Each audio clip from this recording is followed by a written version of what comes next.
Eu sei que muita gente acha que mulher da minha idade já não sente as coisas com a mesma força, que o tempo endurece a gente por dentro, que a pele grossa das décadas protege o coração de qualquer coisa.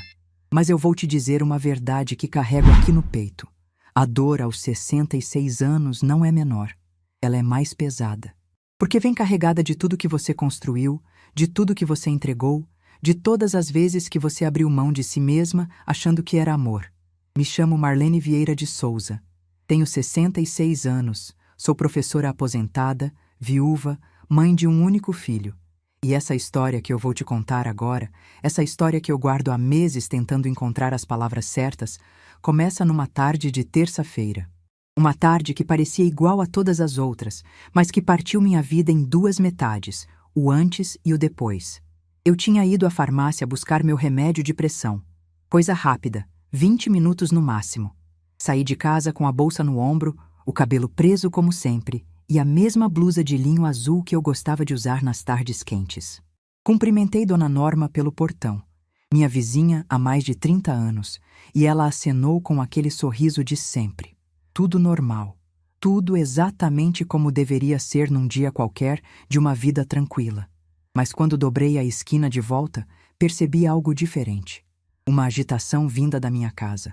Sons de gavetas batendo, passos apressados e uma voz que eu conhecia bem.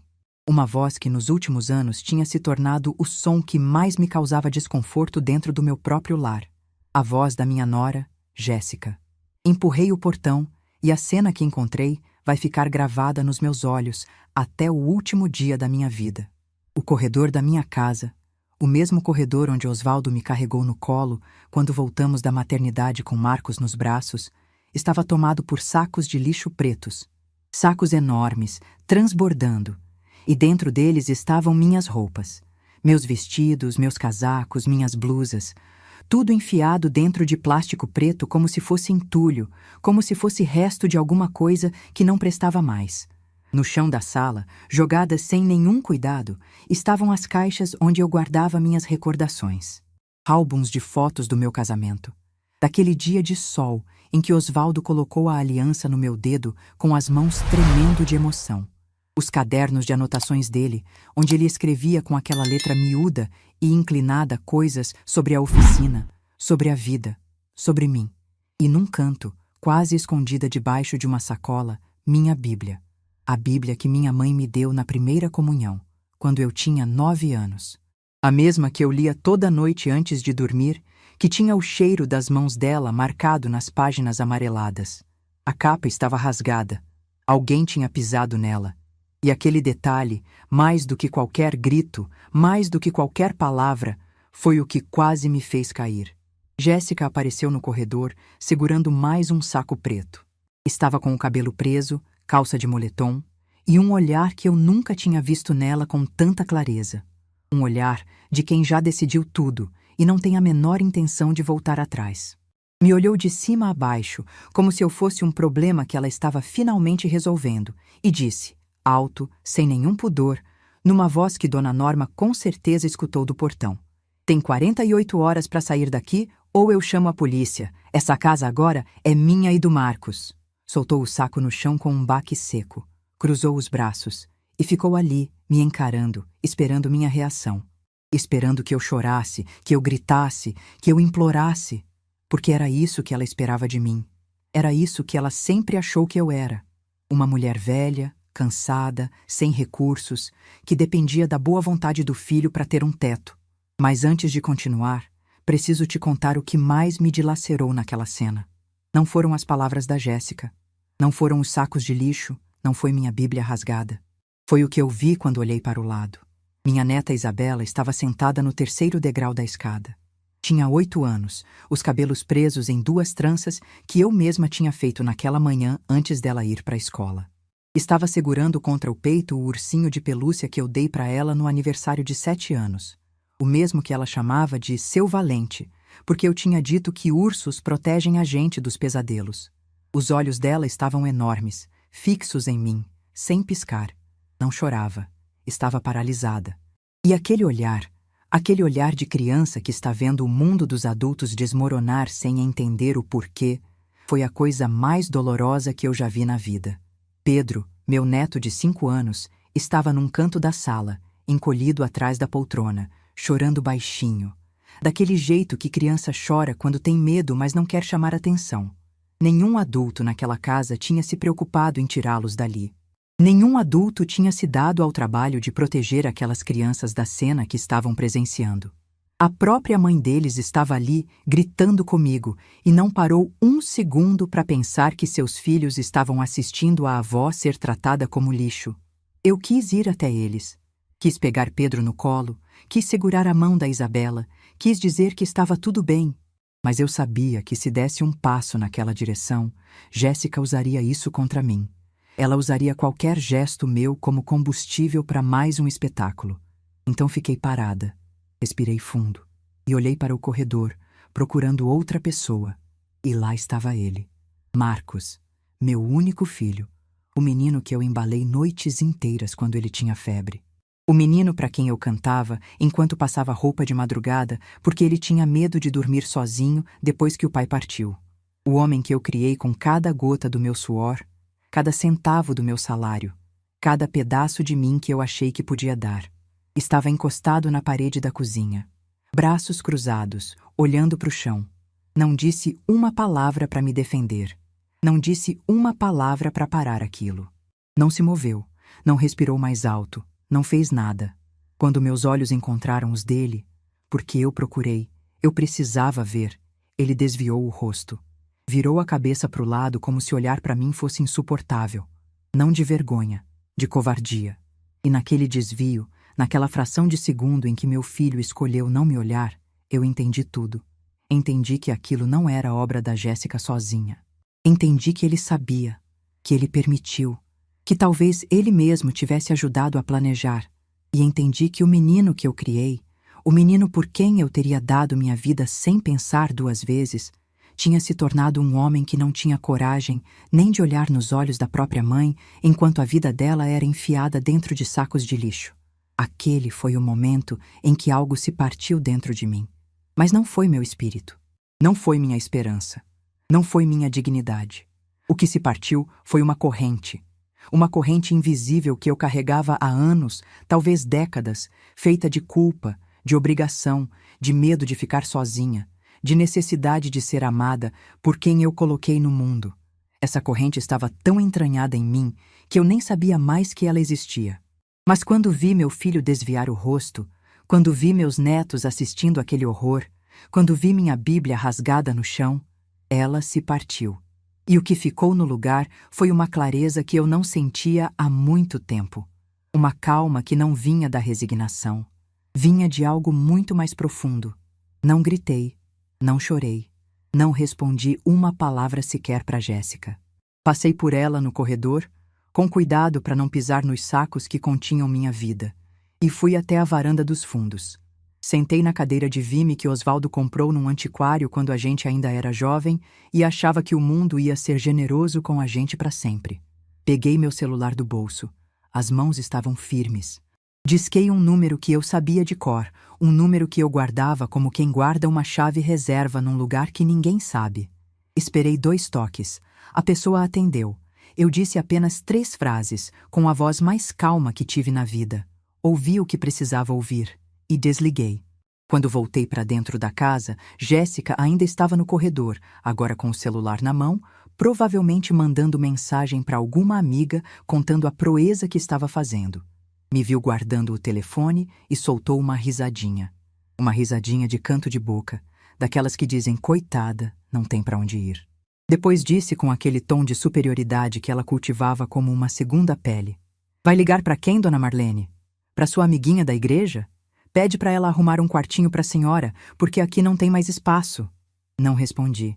Passei direto por ela, fui até meu quartinho, aquele cômodo de 2 por 3 metros, onde me enfiaram como se fosse depósito, e peguei uma bolsa pequena.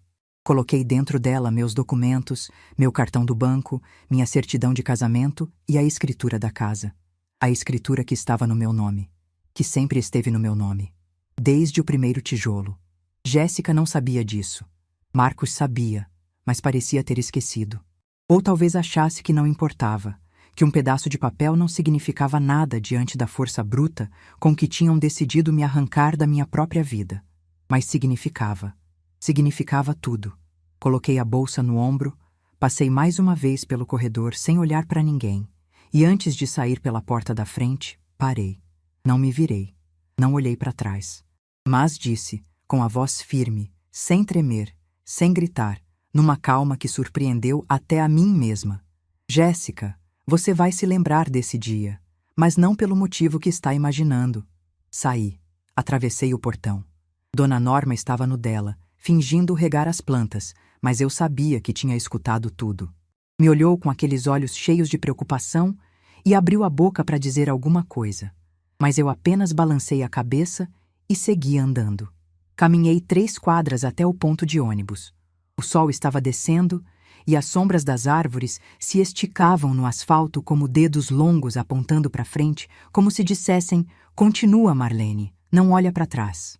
Sentei no banco de cimento, com a bolsa no colo, e pela primeira vez naquela tarde, permiti que meus olhos ficassem úmidos, não de derrota, de transformação, porque ali, naquele banco de ponto de ônibus, com o sol da tarde batendo no meu rosto e o barulho dos carros passando, eu sabia de algo que ninguém na minha casa sabia. Eu sabia que a pessoa para quem eu liguei já estava em movimento. Eu sabia que dentro de poucos dias, tudo ia mudar.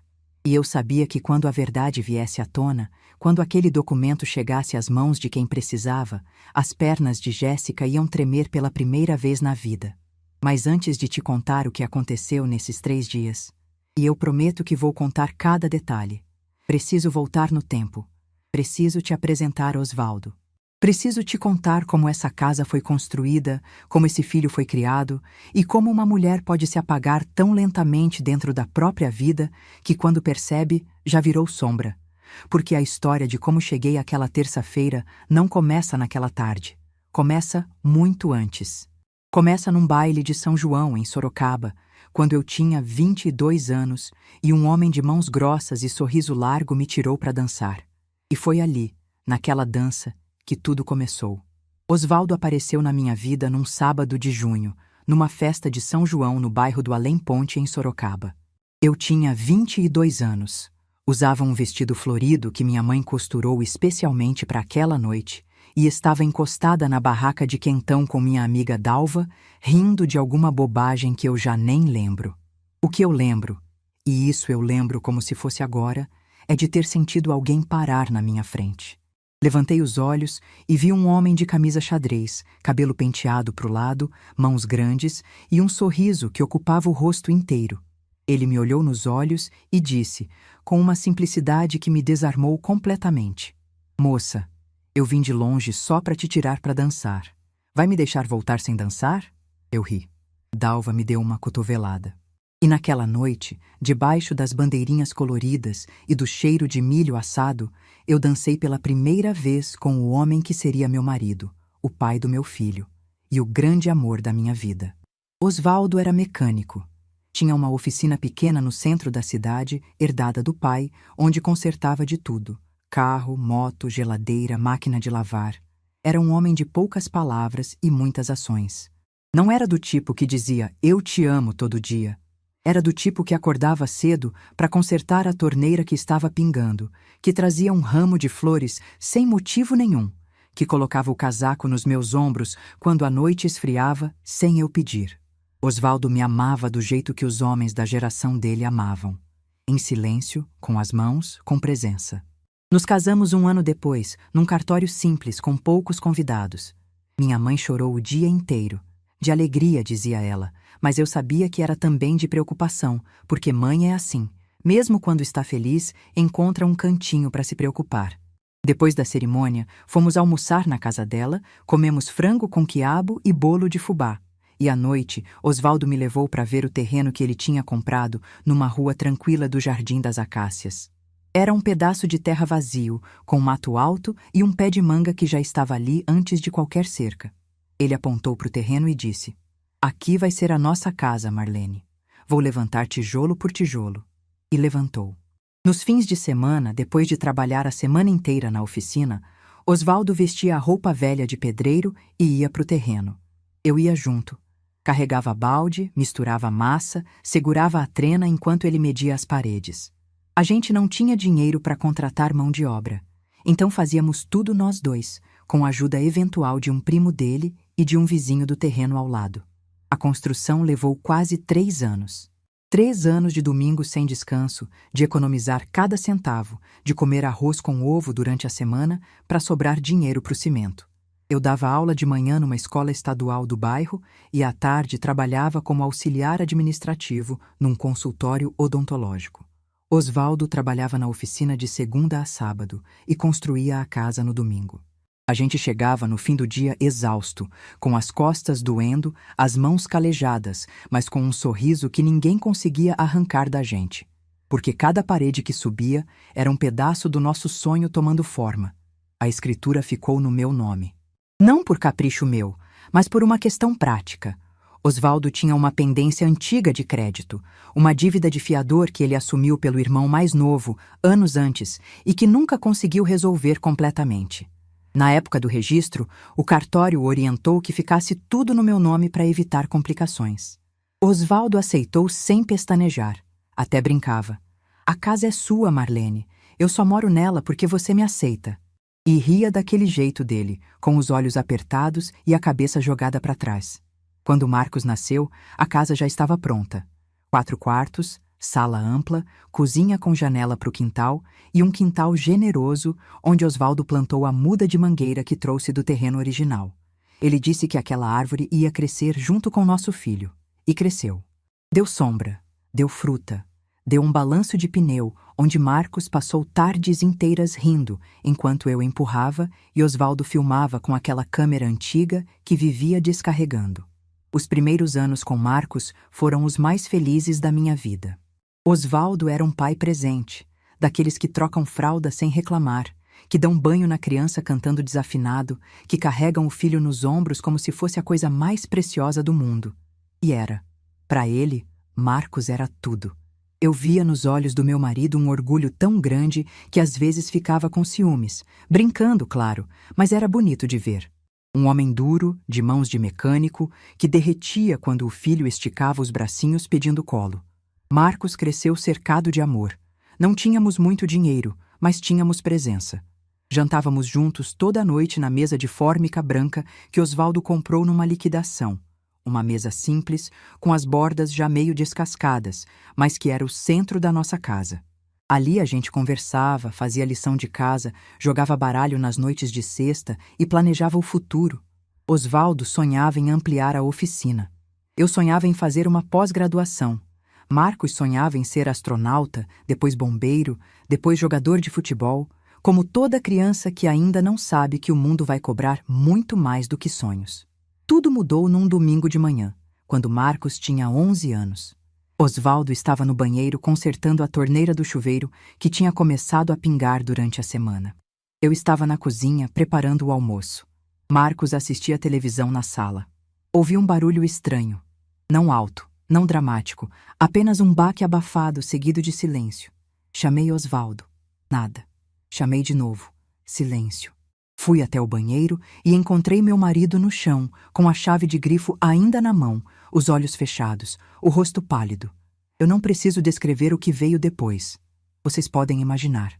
O que posso dizer é que entre o café da manhã e o almoço daquele domingo, eu perdi o homem com quem havia dividido mais de 15 anos de vida. Uma condição do coração, repentina, sem aviso. Ele não deixou carta, não deixou recado, não teve tempo de se despedir. A última coisa que Osvaldo disse para mim foi na hora do café. Marlene, o café hoje está mais gostoso que o de ontem.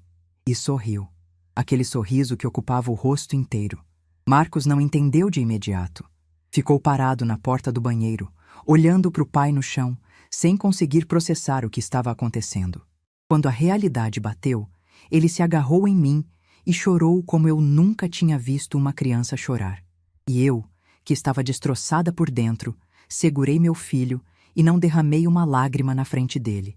Porque naquele momento eu soube que de agora em diante eu era tudo que ele tinha. E tudo que ele tinha não podia desmoronar. Nos meses que se seguiram, eu me reconstituí da única forma que sabia: trabalhando. Voltei a dar aula em 2 turnos, manhã e tarde, na escola estadual. À noite, comecei a fazer reforço escolar para alunos particulares, na mesa da cozinha, aquela mesma mesa de fórmica onde antes a gente jantava em família. O dinheiro da oficina secou porque eu não tinha como mantê-la aberta, então vendi os equipamentos e usei o valor para pagar as dívidas que sobraram. O seguro de vida de Osvaldo era modesto, mal cobriu as despesas dos primeiros meses. Mas eu dei conta. Dei conta porque não tinha outra opção. Marcos dependia de mim, e eu não ia deixar aquele menino crescer achando que o mundo tinha acabado. Tinha noites que eu chegava em casa às 10, com a voz sumida de tanto falar, os pés inchados de ficar horas em pé, e ainda encontrava disposição para sentar com ele na cozinha, ajudar na lição, perguntar sobre o dia na escola. Tinha manhãs que eu acordava às 4h30 para adiantar o almoço antes de sair, para ele ter comida quente quando voltasse da aula. Tinha domingos inteiros que eu passava corrigindo provas e preparando material enquanto Marcos brincava no quintal, debaixo da mangueira que Osvaldo plantou. Nunca reclamei. Não porque fosse fácil, era doloroso, era exaustivo, era solitário, mas porque eu carregava dentro de mim uma promessa silenciosa que fiz para o Osvaldo no dia em que ele partiu. Nosso filho vai ser alguém. Nosso filho não vai passar necessidade. Nosso filho vai ter orgulho de onde veio. E Marcos cresceu. Se tornou um rapaz estudioso, quieto, respeitoso. Entrou na faculdade de engenharia civil, a mesma área onde o pai teria se orgulhado. E eu chorei no dia da aprovação como não chorava desde o dia em que Osvaldo se foi. Eram lágrimas diferentes, de orgulho, de alívio, daquela sensação rara de que todo sacrifício, toda dor, toda madrugada virada tinha valido a pena. Para pagar a faculdade, vendi o carro do Osvaldo que estava parado na garagem. Um Fusca azul, 1978, que ele mantinha como relíquia. Não foi fácil me desfazer daquele carro. Cada vez que eu passava por ele na garagem, eu via Osvaldo com as mãos no motor, explicando para o Marcos como funcionava cada peça. Mas entre guardar uma memória e construir o futuro do meu filho, eu escolhi o futuro. Sempre escolhi o futuro dos outros em vez do meu. Marcos se formou aos 25. Conseguiu emprego numa construtora boa. Começou a ganhar um salário que eu nunca ganhei em toda a minha carreira. E pela primeira vez eu respirei. Pensei, agora vai. Agora eu posso desacelerar. Quem sabe comprar aquela máquina de costura nova, voltar a fazer as roupas que eu fazia quando era jovem. Quem sabe finalmente conhecer o mar, que eu nunca vi de perto. Mas aí, 3 anos depois de formado, Marcos chegou em casa numa noite de sexta com um brilho nos olhos que eu reconheci na hora. Era o mesmo brilho que Osvaldo tinha quando me olhava na época do namoro. E ele disse: "Mãe, quero te apresentar uma pessoa." O nome dela era Jéssica dos Santos. Bonita, cabelo liso, maquiagem impecável, roupa de marca. Falava bem, articulava as ideias, sabia se comportar na mesa. Marcos a conheceu numa rede social e em poucos meses já estava completamente envolvido. Quando perguntei sobre a família dela, ele disse que eram comerciantes de Itu, que tinham uma loja de materiais de construção, gente trabalhadora. Na primeira vez que Jéssica veio jantar na minha casa, ela trouxe uma caixa de bombons finos e me deu um abraço apertado. Disse: "A senhora é exatamente como o Marcos descreveu. Uma mulher forte e admirável." Eu sorri e agradeci. Mas quando Marcos foi ao banheiro, Jéssica ficou em silêncio. Mexeu no celular. Não puxou assunto comigo. Não perguntou sobre a casa, sobre minha vida, sobre nada. O sorriso sumiu junto com a presença do meu filho. E ali, naquela mesa de fórmica, a mesma mesa onde Osvaldo me pedia em casamento com os olhos toda noite, eu senti pela primeira vez aquele frio na espinha que toda mãe conhece. Não era ciúme, era intuição. Era o corpo avisando o que a cabeça ainda não queria aceitar. Mas eu fiz o que mulheres da minha geração foram ensinadas a fazer.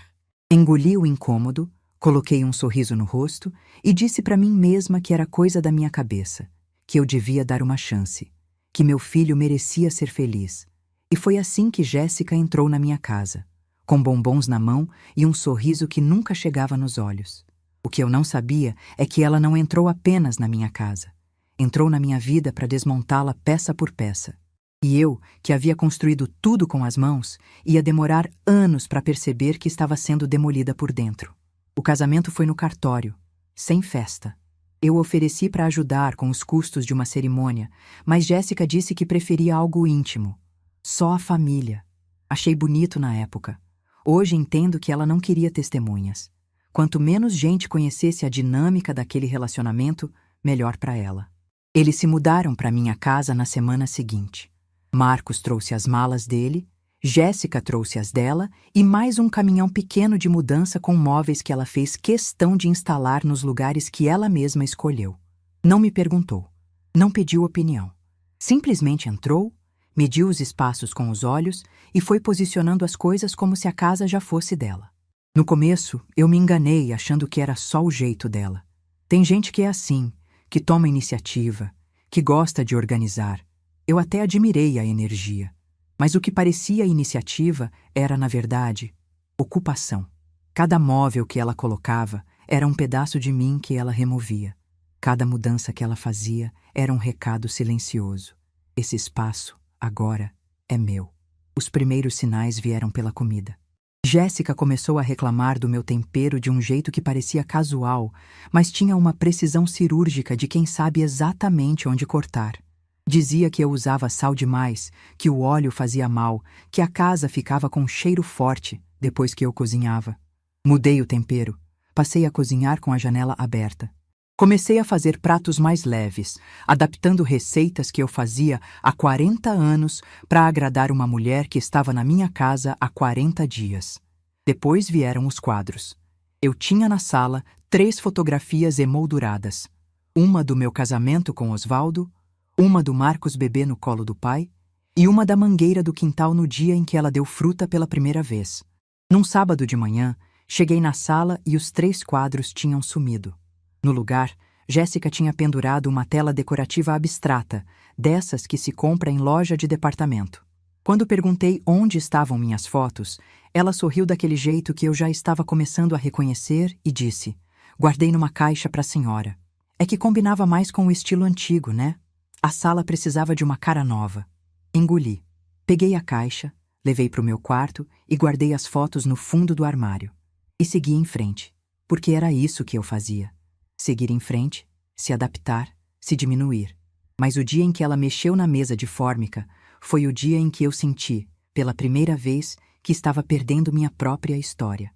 Eu voltava de uma consulta médica num fim de tarde de quarta-feira. Entrei pela porta dos fundos e fui direto para a cozinha preparar um chá.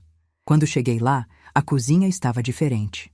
Nova bancada, novos armários, e no lugar onde ficava a mesa de fórmica branca, a mesa onde Osvaldo e eu tomávamos café toda manhã, onde Marcos fez lição de casa durante a infância inteira, onde eu sentava de madrugada corrigindo provas e preparando as aulas do dia seguinte. Havia uma mesa de vidro com pés cromados. Nova, moderna, sem nenhuma marca de uso, sem nenhuma história. Meu coração disparou. Fui até a garagem procurando a mesa. Não estava lá. Fui até o quintal. Nada. Perguntei para Marcos, que estava na sala, e ele respondeu sem tirar os olhos do celular. A Jéssica mandou levar a mãe. Estava muito velha, as bordas descascando. A nova é bem melhor. Fiquei parada no corredor da cozinha, olhando para aquela mesa de vidro brilhante e senti um vazio que não consigo descrever. Não era só um móvel.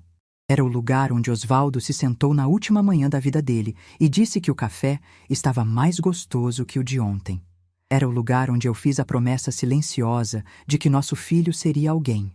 Era onde eu e Marcos nos reconstruímos depois de perder o homem que amávamos. Jéssica jogou fora a minha mesa da mesma forma que jogaria fora um eletrodoméstico quebrado. E meu filho deixou. Meu filho, que cresceu naquela mesa, que fez a primeira conta de matemática naquela superfície de fórmica, não moveu um dedo para impedir. Naquela noite, deitada no meu quarto, eu lembrei de uma coisa que não lembrava há anos. Lembrei de Osvaldo num domingo de manhã, logo depois de voltar da missa, sentado na varanda com Marcos no colo. Marcos devia ter uns 6, 7 anos. Osvaldo passou a mão na cabeça dele e disse, com aquela voz mansa que ele tinha quando falava coisas importantes: "Quando eu não estiver mais aqui, Você cuida da sua mãe para mim, campeão. Ela é a pessoa mais forte que eu conheço, mas até gente forte precisa de alguém olhando por ela. Marcos olhou para o pai com aqueles olhos grandes de criança e respondeu: sério como só criança consegue ser. Prometo, pai. Deitada naquela cama, com os olhos no teto e a lembrança doendo no peito, eu me perguntei onde estava aquele menino. Onde tinha ido aquela promessa? E se Osvaldo, de onde quer que estivesse, conseguia ver o que o filho dele tinha se tornado? Quando Isabela nasceu, eu achei que as coisas poderiam melhorar, que uma criança traria suavidade para aquela casa. Me entreguei de corpo e alma, bordei o enxoval peça por peça, acompanhei Jéssica nas consultas, preparei o quartinho do bebê com todo o carinho que eu tinha. Mas depois que a menina nasceu, Jéssica construiu uma muralha entre mim e minha neta. Eu só podia segurá-la depois de passar álcool nas mãos. Não podia dar banho, não podia trocar fralda, não podia ficar sozinha com ela. Quando ofereci cuidar de Isabela para Jéssica voltar ao trabalho, a resposta foi seca. Prefiro uma creche a deixar com pessoas mais velhas. Reflexo lento, sabe como é? Cada palavra era um corte, pequeno, preciso, calculado. E eu ia sangrando devagar, sem fazer barulho. Com Pedro, alguns anos depois, foi ainda pior. Jéssica controlava meu acesso aos meus próprios netos como se eu fosse uma ameaça. Se Pedro tropeçava brincando comigo, era culpa minha. Se Isabela chorava no meu colo, eu tinha feito algo errado. Aos poucos fui sendo empurrada para a margem da vida daquelas crianças que eu amava mais do que qualquer coisa no mundo. E foi nessa época que Marcos sugeriu a troca de quartos. Não foi Jéssica, foi ele. Olhou para mim numa noite depois do jantar e disse, como quem comenta o tempo: mãe, a senhora não acha que ficaria mais confortável no quartinho dos fundos? As crianças precisam de espaço e o quarto maior faz mais sentido para a gente. O quarto maior. O quarto onde eu e Osvaldo dormimos durante mais de uma década. Onde planejamos a vida, onde sonhamos o futuro, onde eu chorei sozinha nas primeiras noites depois que ele se foi. Meu filho me pediu para sair daquele quarto como quem pede para trocar o canal da televisão. Eu disse que sim. Juntei minhas coisas, guardei o que coube em caixas empilhadas contra a parede e me mudei para o quartinho de 2 por 3 metros que antes era depósito. Uma janela pequena que dava para o muro do vizinho, um cabideiro improvisado, um colchão de solteiro. E ali, naquele espaço que mais parecia um armário, eu passei os anos seguintes da minha vida. Me tornei invisível. Acordava cedo, fazia café para todos, limpava a casa, cuidava do quintal. Jantava sozinha no quartinho enquanto eles assistiam televisão na sala. Quando visita chegava, Jéssica me apresentava como a mãe do Marcos que mora com a gente. Como se eu fosse agregada, como se aquelas paredes não tivessem o meu suor nas fundações. Fui me apagando. Deixei de costurar, de ler, de ligar para as amigas. Minha vida se resumiu a servir uma família que não me enxergava. E o pior é que eu achava que era normal. Que era isso que mães faziam. Até que seu Antônio apareceu. Seu Antônio trabalhava no cartório do centro havia mais de 20 anos. Me conhecia do bairro, sabia quem eu era, sabia de quem era aquela casa. Num encontro casual na padaria, ele me puxou de canto com um olhar que me gelou a espinha. Disse baixo, quase sussurrando: Dona Marlene, eu não devia estar falando isso, mas a senhora precisa ficar esperta. Sua nora esteve no cartório semana passada com seu filho, querendo transferir a escritura da casa para o nome dele. Quando eu expliquei que a senhora precisava estar presente e assinar, ela insistiu. Disse que a senhora era idosa e confusa, que o filho podia resolver. Eu recusei. Mas Dona Marlene, ela vai tentar de novo. O chão sumiu. Ali, na fila da padaria, segurando um pão francês, eu entendi que Jéssica não estava apenas me diminuindo dentro da minha casa. Ela estava tentando roubar minha casa. Literalmente. Queria tirar meu nome da escritura, colocar no nome do Marcos, que na prática significava no nome dela, e me deixar sem nada. Agradeci seu Antônio, voltei para casa e não disse uma palavra para ninguém. Mas naquela noite, trancada no meu quartinho, eu fiz algo que não fazia há anos. Liguei para minha amiga mais antiga, Dona Teresa. Dona Teresa e eu nos conhecemos na faculdade, quando as duas faziam pedagogia. Ela seguiu carreira no direito, se tornou advogada, trabalhou 30 anos com direito imobiliário e de família e tinha se aposentado alguns anos antes. Morava em Campinas e a gente se falava pouco, mas tinha aquele tipo de amizade que não precisa de manutenção. Quando uma liga, a outra atende, não importa quanto tempo tenha passado. Contei tudo para Teresa. Tudo. A frieza da Jéssica, o afastamento do Marcos, o quartinho, a mesa, os quadros e principalmente o que seu Antônio tinha me contado. Ela ouviu em silêncio, sem interromper. Quando terminei, ela disse com aquela voz firme de quem viu centenas de casos como o meu: Marlene, me escuta. Não faz nada agora. Não confronta ninguém. Não fala nada. Só guarda essa informação. E o dia que essa situação estourar, você me liga. Não importa a hora, não importa o dia. Você me liga. Guardei o número de Teresa como quem guarda um extintor de incêndio, esperando nunca precisar, mas sabendo exatamente onde está. E então veio aquela terça-feira. Os sacos de lixo, os gritos, a Bíblia no chão, meus netos assistindo, meu filho encostado na parede. E eu liguei. Liguei para Teresa, da varanda dos fundos, e disse as 3 frases que mudaram tudo. Teresa, aconteceu. Estão me expulsando da minha casa. Eu preciso de você. Teresa não hesitou. Disse apenas: não saia dessa casa de vez, Marlene. Amanhã cedo eu estou na sua porta. Saí para esfriar a cabeça. Caminhei até o ponto de ônibus, sentei no banco de cimento, deixei os olhos ficarem úmidos pela primeira vez naquela tarde. Mas antes do sol se pôr, voltei. Entrei pela porta da frente com as chaves que sempre foram minhas. Fui pro meu quartinho e tranquei a porta. Jéssica bateu 3 vezes, mandou eu abrir, disse que eu precisava sair, que ia chamar a polícia. Eu não respondi. Deitei na cama, olhei pro teto e esperei. Marcos veio bater mais tarde. Falou baixo, com aquela voz que ele usava quando sabia que estava errado, mas não tinha coragem de admitir. Mãe, abre a porta, vamos conversar. Eu respondi, sem levantar. Marcos, a conversa agora é com minha advogada. O silêncio que veio do outro lado da porta foi o mais longo que eu já ouvi. Teresa chegou às 8 da manhã do dia seguinte. Veio de Campinas dirigindo, com uma pasta cheia de documentos, uma cópia atualizada da matrícula do imóvel que ela mesma solicitou de madrugada pelo sistema online, e uma petição de reintegração de posse já redigida. Quando Jéssica abriu a porta e viu aquela mulher de blazer escuro, cabelo grisalho e postura de quem não veio para conversa fiada, o sorriso arrogante vacilou pela primeira vez. Teresa entrou, se apresentou como minha advogada e representante legal e informou que qualquer tentativa de me retirar do imóvel configurava crime previsto no Estatuto do Idoso, que a casa era minha, que a escritura, a matrícula e o registro estavam todos no meu nome, que se alguém deveria sair daquela casa, não era eu. Jéssica ficou branca. Olhou para Marcos, esperando que ele dissesse alguma coisa, que desmentisse, que reagisse. Mas Marcos ficou calado. Porque sabia. Sempre soube que a casa era minha. Só tinha escolhido fingir que não. Teresa disse que daria prazo de 30 dias para a desocupação e que voltaria com um oficial de justiça para formalizar a notificação. Se posicionou ao meu lado, colocou a mão no meu ombro e disse algo que eu nunca vou esquecer.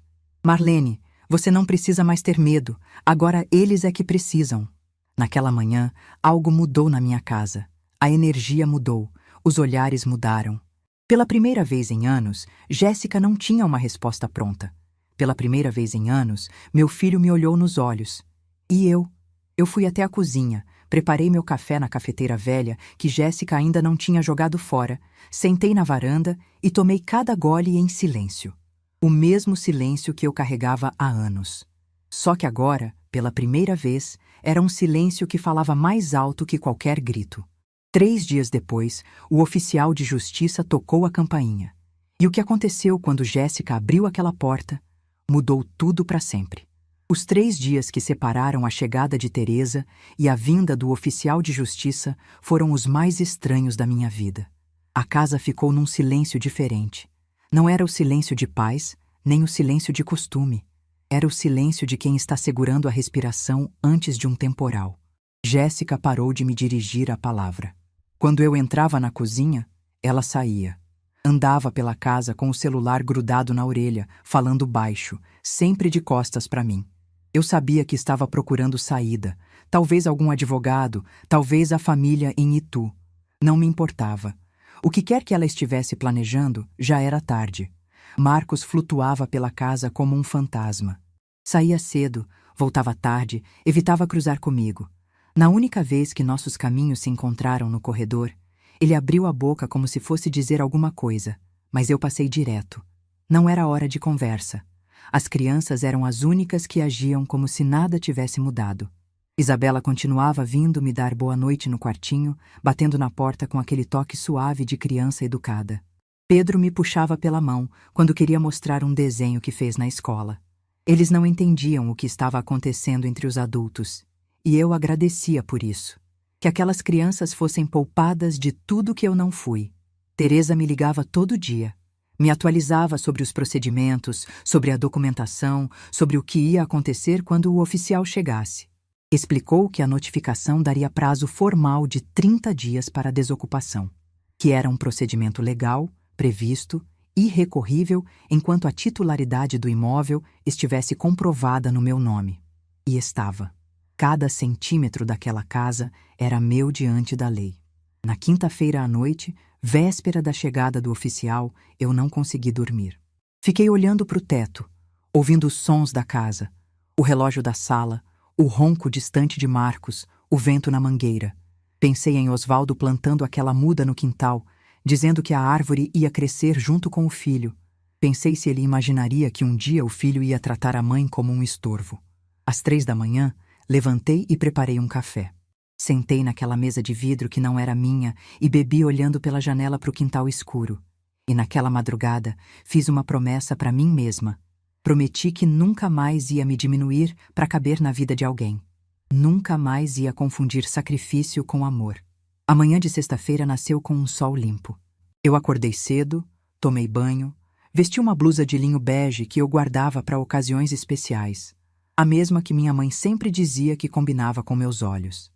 Prendi o cabelo, passei um batom discreto e fui para a varanda com meu café. Sentei na cadeira de vime e esperei. Às 9h15, a campainha tocou. Jéssica desceu resmungando, de roupão, cabelo preso de qualquer jeito, achando que era entrega. Marcos já tinha saído para o trabalho. Eu estava na varanda dos fundos. Não me levantei, apenas virei o rosto em direção à porta e ouvi. O oficial se identificou com voz firme e profissional. Perguntou se estava falando com a senhora Jéssica dos Santos Vieira. Ela confirmou. Ele informou que estava ali para entregar uma notificação judicial referente ao imóvel situado naquele endereço. Pediu que ela assinasse o recebimento. Houve um silêncio. Daqueles que parecem durar uma eternidade, mas que na verdade são apenas alguns segundos. O tempo que o cérebro leva para entender que o mundo que você conhecia está prestes a desabar. Eu ouvi o barulho do papel sendo desdobrado.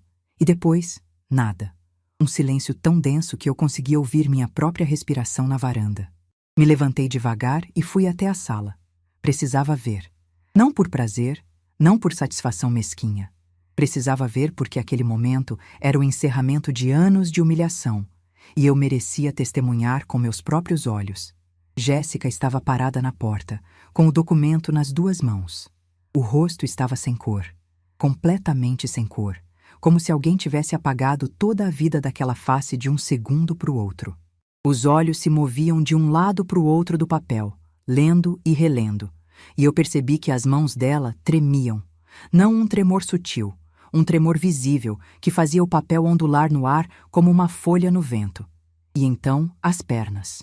As pernas que sempre andaram firmes por aquela casa, como se fossem donas de tudo, as pernas que pisaram na minha Bíblia sem nenhum remorso, as pernas que desfilavam pelo corredor com a arrogância de quem se achava intocável, tremeram. Ela se apoiou no batente da porta porque não conseguia se manter de pé sozinha. O oficial perguntou se ela estava bem. Ela não respondeu. Levantou os olhos do papel e me viu. Parada na sala, com minha blusa de linho bege, meu café na mão, meu olhar firme, e naquele cruzamento de olhares eu vi algo que nunca tinha visto nos olhos dela. Medo. Medo genuíno, profundo, de quem percebeu que apostou tudo numa mão errada. Não disse nada. Não precisava. O documento falava por mim. A matrícula atualizada, o registro do imóvel, o nome completo da proprietária, Marlene Vieira de Souza. Tudo ali, com selo, com assinatura, com peso de lei. E abaixo a notificação clara. Os ocupantes sem vínculo de propriedade tinham 30 dias para desocupar o imóvel. O oficial se despediu, foi embora. Jéssica ficou na porta, paralisada. Eu voltei para a varanda e terminei meu café. Cada gole tinha um sabor diferente naquela manhã. Não era o sabor da vitória. Era o sabor da dignidade recuperada. 20 minutos depois, Jéssica apareceu na varanda. Estava chorando.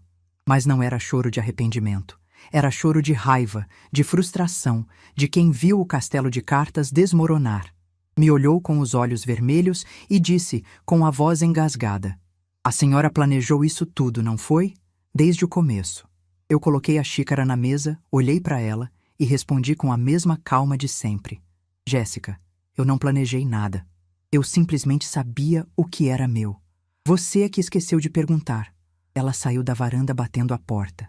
Ouvi gavetas sendo abertas, coisas sendo jogadas, passos apressados escada acima e escada abaixo.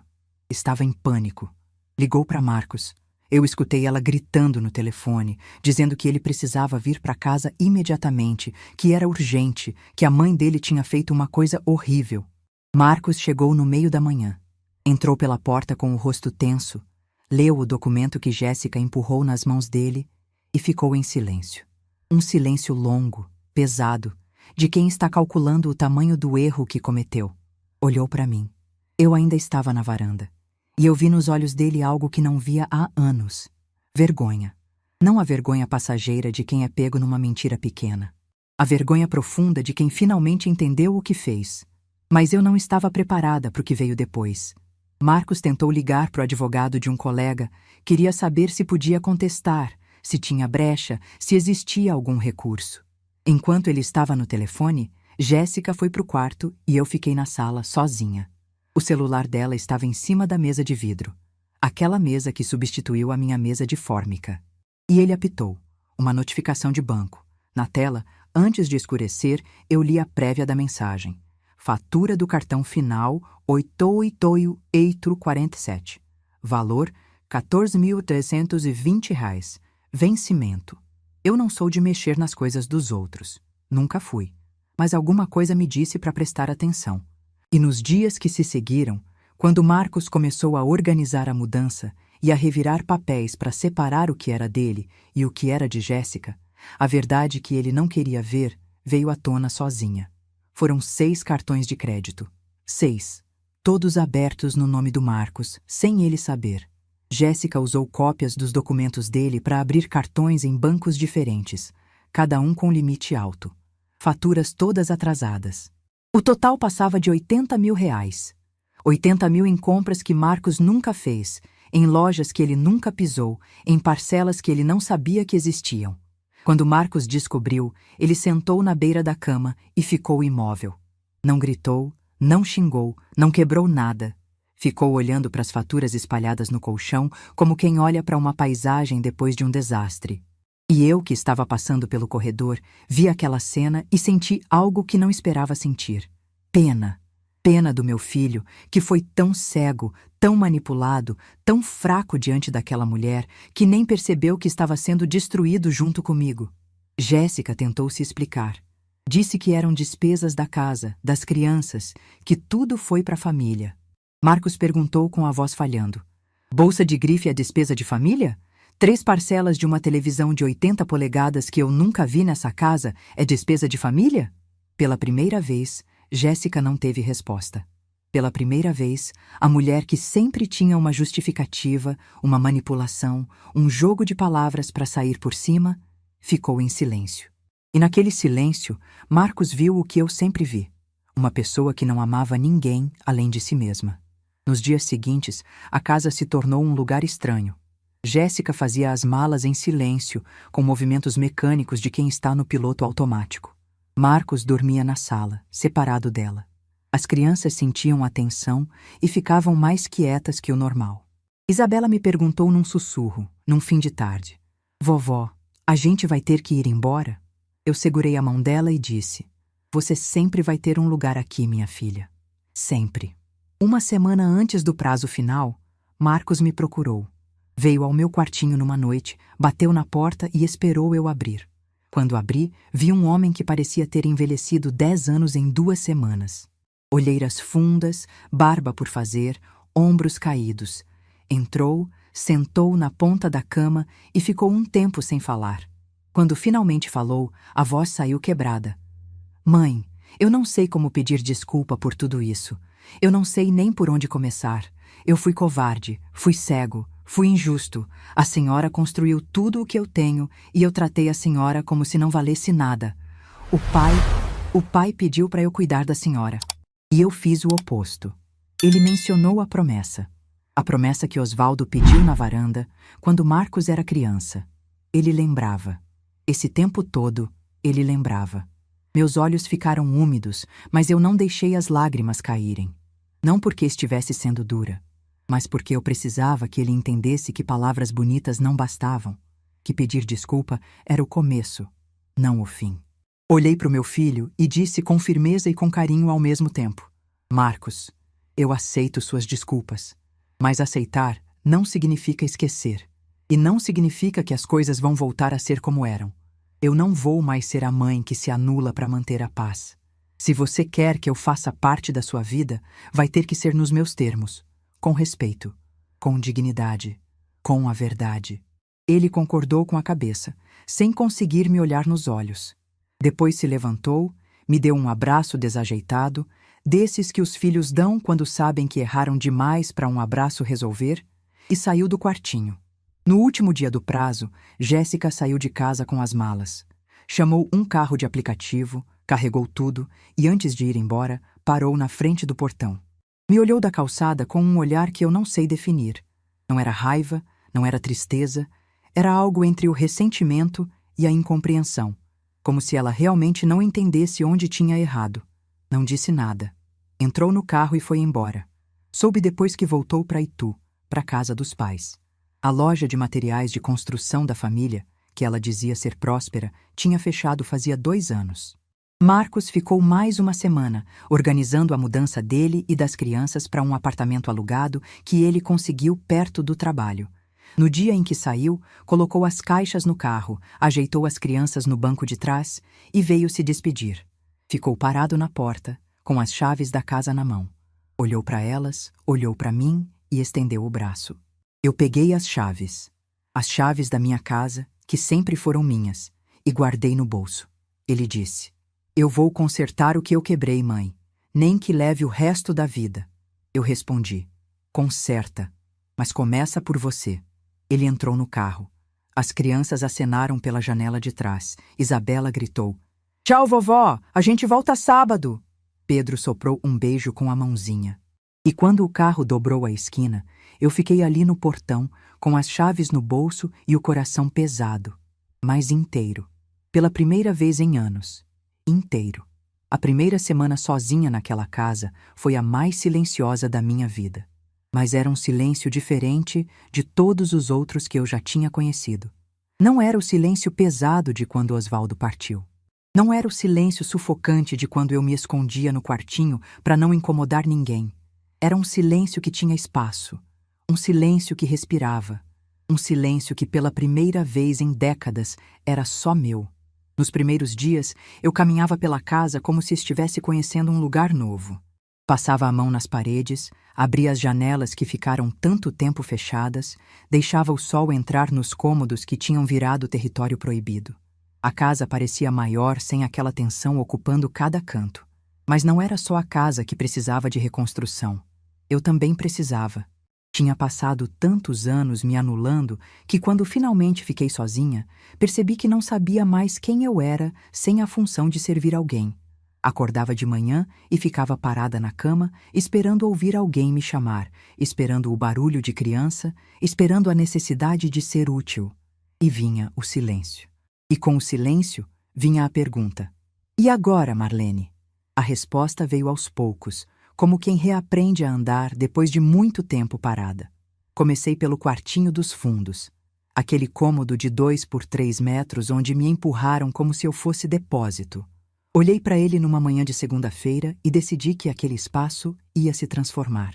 Chamei um pedreiro do bairro, seu Geraldo, que tinha feito pequenos reparos na casa anos atrás. Ele veio, mediu o cômodo, ouviu minha ideia e sorriu. Dona Marlene, vai ficar bonito. Mandei abrir uma janela grande para o jardim, a mesma direção onde fica a mangueira que Osvaldo plantou. Pintei as paredes de um amarelo suave que me lembrava a cozinha da minha mãe. Coloquei prateleiras para guardar tecidos, linhas, botões. E no centro do cômodo, num lugar de destaque, instalei o que eu esperava há anos para comprar. Uma máquina de costura nova. Industrial, moderna, com todos os pontos que eu sonhava usar. Quando sentei naquela máquina pela primeira vez e ouvi o barulho dela funcionando, algo dentro de mim se reconectou. Eu sabia costurar desde os 12 anos. Minha mãe me ensinou ponto por ponto, com paciência de quem sabia que estava passando adiante mais do que uma técnica. Estava passando um pedaço de si mesma. O ateliê ficou pronto em 3 semanas. Quando olhei para o resultado final, a janela aberta para o jardim, a luz natural entrando, os tecidos coloridos nas prateleiras, a máquina no centro, eu chorei. Não de tristeza, não de saudade. Chorei porque aquele cômodo que tinha sido minha prisão agora era meu lugar de liberdade. O lugar onde Jéssica me enfiou para me fazer desaparecer tinha se tornado o lugar onde eu me reencontrei. Dona Norma foi a primeira a ver o ateliê. Apareceu numa tarde com um bolo de milho e ficou na porta, olhando para tudo com os olhos brilhando. Ela, que tinha assistido minha humilhação daquele dia do portão, que ouviu os gritos da Jéssica e ficou sem saber o que fazer, agora estava ali, vendo a mesma mulher de pé, inteira, recomeçando. Me deu um abraço apertado e disse, com aquela simplicidade que só as amigas verdadeiras têm: Helena, quer dizer, Marlene, eu sempre soube que você era forte, mas agora você está brilhando. Trocou meu nome por engano, de emoção, e nós duas rimos. Comecei a costurar peças pequenas, toalhas de mesa bordadas, capas de almofada, roupinhas de bebê para uma vizinha que estava grávida. A notícia se espalhou pelo bairro e logo comecei a receber encomendas. Nada que fosse me tornar rica, mas o suficiente para me dar propósito, rotina e uma renda que era inteiramente fruto do meu talento. Meu dinheiro, ganho com as minhas mãos, gasto como eu quisesse. Um mês depois da reforma, numa manhã de domingo, Marcos apareceu com as crianças. Tinha avisado no dia anterior que viria. Quando Isabela entrou no ateliê e viu a máquina de costura, os olhos dela se acenderam do mesmo jeito que os meus acendiam quando minha mãe me sentava na frente da máquina dela. Perguntou se podia aprender. Eu olhei para minha neta e vi, naquele rosto de criança, o começo de uma corrente nova. Não uma corrente que prende, mas uma que conecta. Puxei uma cadeira, sentei ela do meu lado e ensinei o primeiro ponto. Reto, simples, firme. Igual minha mãe me ensinou. Pedro ficou no quintal brincando debaixo da mangueira. A mesma mangueira que Osvaldo plantou quando Marcos nasceu. A árvore estava enorme, com galhos que faziam sombra no quintal inteiro. Eu olhava pela janela do ateliê e via meu neto correndo ao redor daquele tronco grosso, rindo daquele jeito solto que só criança sabe rir. E pensava em Osvaldo. Pensava que ele ia gostar de ver aquilo. Que a árvore dele continuava dando sombra, dando fruta, dando abrigo. Mesmo depois de tudo. Marcos ficou na sala enquanto as crianças estavam comigo. Quando fui preparar o almoço, ele veio até a cozinha e ficou parado na porta. Eu sabia que queria dizer alguma coisa, mas não encontrava as palavras. Então eu disse, sem parar de mexer a panela: se você quer ajudar, descasca aquelas batatas ali. Ele sorriu. Um sorriso pequeno, envergonhado, mas verdadeiro. E descascou. Almoçamos juntos. Na cozinha, naquela mesa de vidro que ainda estava lá. Mas dessa vez, a mesa não me incomodava, porque a mesa era só um objeto. O que importava eram as pessoas ao redor dela. E naquele almoço, pela primeira vez em muitos anos, eu estava presente como pessoa, não como serviçal. Eu comia no meu ritmo, conversava quando queria, ficava em silêncio quando preferia. Ninguém esperava que eu levantasse primeiro para lavar a louça. Marcos lavou, sem eu pedir. Antes de ir embora naquele domingo, ele tirou uma caixa do porta-malas do carro. Era uma caixa de papelão, não muito grande, cuidadosamente fechada com fita adesiva. Colocou na mesa da sala e disse: Mãe, eu encontrei isso no fundo do armário do apartamento. Estava no meio das coisas que a Jéssica tinha empacotado quando aconteceu tudo aquilo. Abri a caixa, e quando vi o que tinha dentro, minhas mãos tremeram. Eram os cadernos do Osvaldo. Os mesmos cadernos de anotações que estavam nos sacos de lixo naquela terça-feira. Os mesmos cadernos onde meu marido escrevia com aquela letra miúda e inclinada sobre a oficina, sobre peças de motor, sobre a vida. E entre as páginas de um deles, dobrado com cuidado, um bilhete que eu nunca tinha visto. A letra era de Osvaldo, mas o papel era mais novo que os cadernos. Ele deve ter escrito pouco antes de partir, talvez semanas, talvez dias. O bilhete dizia: Marlene, se um dia você encontrar esse papel, saiba que eu sempre soube que você é mais forte do que imagina.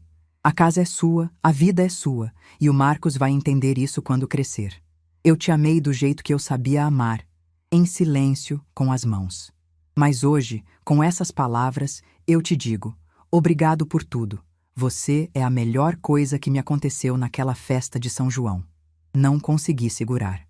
As lágrimas vieram todas de uma vez, silenciosas, quentes, lavando alguma coisa dentro de mim que eu nem sabia que ainda precisava ser lavada. Marcos me abraçou. Dessa vez, não foi um abraço desajeitado de quem sabe que errou demais.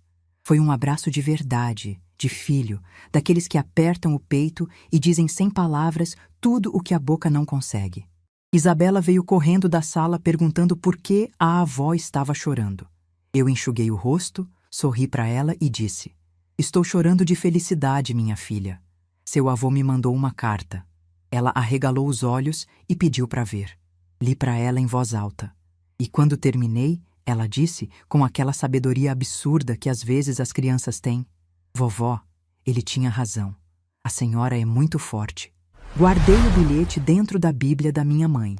A mesma Bíblia que estava rasgada e pisoteada naquela tarde. Eu tinha mandado restaurar a capa num encadernador do centro. Ficou diferente do original, mas bonita do seu jeito. Como eu. Diferente do que era antes, mas bonita do meu jeito. 2 semanas depois, fiz algo que esperava há mais de 40 anos. Peguei um ônibus para Santos e fui conhecer o mar. Fui sozinha. Não por solidão, mas por escolha. Queria que aquele momento fosse meu e de mais ninguém. Cheguei na praia no fim da tarde, tirei os sapatos e pisei na areia. Estava morna, macia, e quando a primeira onda tocou meus pés, eu fechei os olhos e ri. Ri como não ria há anos. Uma risada de menina, daquelas que saem sem pedir licença. Pensei em Osvaldo, que me tirou para dançar numa festa de São João e me deu a vida mais bonita que eu podia ter. Pensei no bilhete dele, guardado dentro da Bíblia da minha mãe, 2 gerações de amor protegidas dentro da mesma capa. Pensei em Marcos, que quebrou e estava tentando se recolar, devagar, com as mãos trêmulas de quem finalmente entendeu o peso do que fez. Pensei em Isabela aprendendo o primeiro ponto de costura ao meu lado, e em Pedro correndo ao redor da mangueira, como se o mundo fosse um lugar seguro. E pensei em mim, em Marlene. Não na mãe do Marcos, não na avó da Isabela, não na viúva do Osvaldo. Em mim, na mulher que construiu uma casa com as próprias mãos e quase perdeu tudo por não saber o quanto valia. Na mulher que carregou uma família inteira nas costas e foi tratada como peso. Na mulher que ficou em silêncio durante anos, não por fraqueza, mas porque ainda não tinha encontrado as palavras certas. Agora eu encontrei. Hoje moro na minha casa. A mesma casa onde o Osvaldo me carregou no colo quando voltamos da maternidade, onde Marcos deu os primeiros passos, onde a mangueira cresceu junto com meu filho. Reformei o que precisava, arrumei o que estava quebrado e deixei de propósito algumas marcas do tempo nas paredes. Porque cicatrizes não são feiura, são prova de que a gente sobreviveu. Meu ateliê funciona todo dia. Isabela vem nos fins de semana e já aprendeu 3 pontos diferentes. Dona Norma é minha cliente mais fiel, encomenda toalha de mesa todo mês. Acho que mais para me visitar do que por necessidade. Marcos almoça aqui a cada 15 dias. A gente não fala sobre o que aconteceu. Não precisa. A presença dele, lavando louça sem eu pedir, descascando batata quando eu peço, levando as crianças para brincar no quintal, é a forma dele de reconstruir o que quebrou, devagar, no tempo dele. Eu aceito esse ritmo, porque aprendi que perdão não é um evento, é um caminho. Jéssica nunca mais apareceu. Marcos me contou que assinaram os papéis da separação e que ela continua em Itu. Não sinto raiva. Raiva é um peso que eu decidi não carregar mais. O que sinto é clareza. Clareza de que certas pessoas entram na nossa vida para nos ensinar quem a gente não deve ser e quem a gente é de verdade. Às vezes, no fim da tarde, quando a luz dourada entra pela janela do ateliê e faz os tecidos brilharem, eu paro a máquina, olho para o jardim e vejo a sombra da mangueira se esticando no quintal. E penso no Osvaldo, dizendo que aquela árvore ia crescer junto com nosso filho. Ela cresceu. Marcos tropeçou no caminho, mas está de pé. E eu sou a raiz. A raiz que sempre esteve ali, firme, invisível debaixo da terra, segurando tudo, mesmo quando ninguém olhava para baixo para perceber. Eu tenho 66 anos. Já vi muita coisa nessa vida. Já amei demais. Já me calei demais. Já abri mão de mim mesma mais vezes do que consigo contar. Mas se essa história me ensinou alguma coisa, foi isso. O silêncio de uma mulher que sabe o que tem é a coisa mais poderosa que existe. Não é o silêncio de quem desistiu. É o silêncio de quem escolheu se ouvir primeiro.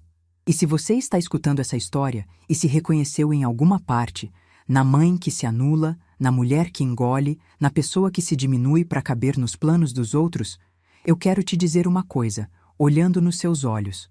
Você vale mais do que o espaço que te deram. Você sempre valeu.